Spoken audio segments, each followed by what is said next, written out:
Introduction. Poor Willie. Charlie laments in the end at Willie's funeral. Poor Willie indeed. None of his delusions of grandeur or the glories of being a salesman came true. Not only is he not rich, he committed suicide precisely because he was so poor that he wanted to die just so his family could have the insurance money, but until just about the end his family hated him and was contemptuous of his illusions. Instead of having thousands of people coming to his funeral like his idol, only his family and Charlie came over to see him. Amid all this dystopia and disillusionment lie the seeds of hope. After years of disillusionment, Biff Loman has finally risen from his stupor and is willing to rebuild his shattered life. His brother Happy is also willing to carry on for his sake. Rather depressing since it did not require the death of a salesman to happen. Death of a Salesman is a depressing story of illusions chafing with the harsh chalkboard of reality. The theme of death. The theme of death of a salesman is one of the Loman family trapped in its illusions. Locked in their beliefs, they are unable to transcend them even when the reality is already so far separated from the illusion. For example, despite years of being a bum and a loser, Biff is still referred to by his father as a leader of men and a future football star. Happy gives the illusion of being happy and successful when in fact he has a little achievement to substantiate his claims of being a successful person. Even Linda is still trapped in her belief that her husband is a good provider. However, the true ostrich with his head in the sand is Willie. Willie is trapped in his belief that there is a future to be made in being a salesman. He doggedly clings to the story of his idol salesman who was so successful that he didn't even have to go to his clients to make sales anymore. All the guy had to do was make phone calls. Obvious this man was rich and well respected. When that man died at the age of 80, tens of thousands flocked to his funeral to give their last respects. Contrast this with Willie in the present of the play. He is so poor that despite being a salesman he cannot even afford to give his wife stockings and she is forced to darn stockings. This is severe because stockings are one of the wares he sells. Earlier in his life he even uses stockings as an incentive for the woman he used to be unfaithful to his wife with. He is so poor that he is forced to ask Charlie his friend for loans just to pay for his insurance. Speaking of Charlie, when he asks for loans from Charlie, he keeps referring to some future deal or event which will make him rich.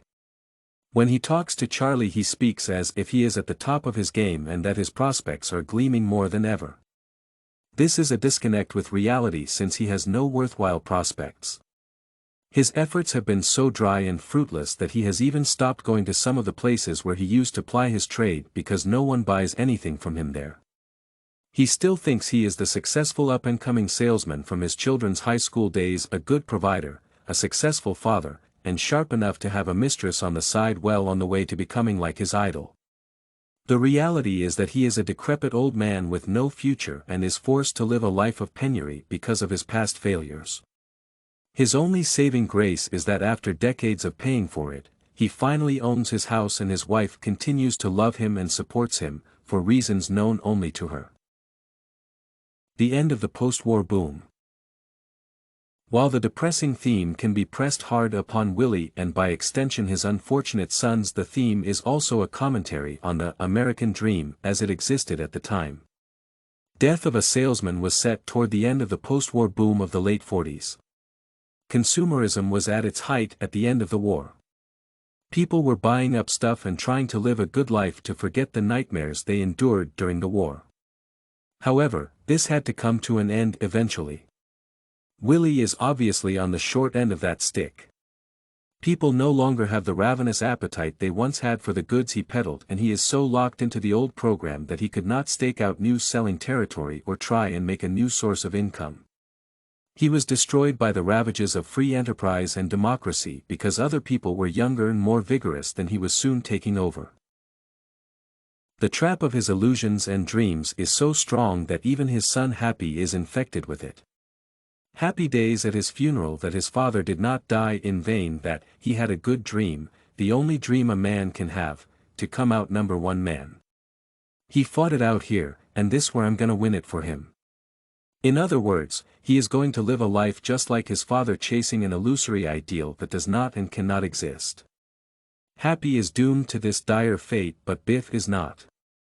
Biff towards the end broke free of these illusions and is going to carry on a fruitful life, not as a leader of men but as an ordinary person. Even though Biff himself was demanding that his father recognize that he was a loser and a bum, Willie continued to believe that his son was a great man. Surely his delusions were clinical in their dissociativeness. Not only does he refuse to acknowledge that his sons are failures, but he refuses to realize that their disillusionment and failures are his faults.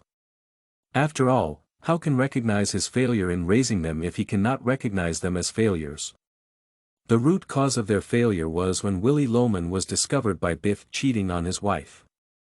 Despite his assurances that the woman was merely a piece of entertainment, Biff's ideals and hopes were shattered. After that day he was an empty husk of a man unwilling to expend efforts for a dream that can no longer exist. Willie is the perfect example of a man who is trapped in his illusions so effectively that he cannot any longer grasp reality and how different it is from his truth. StudyCorgi.com has everything you need for successful studies.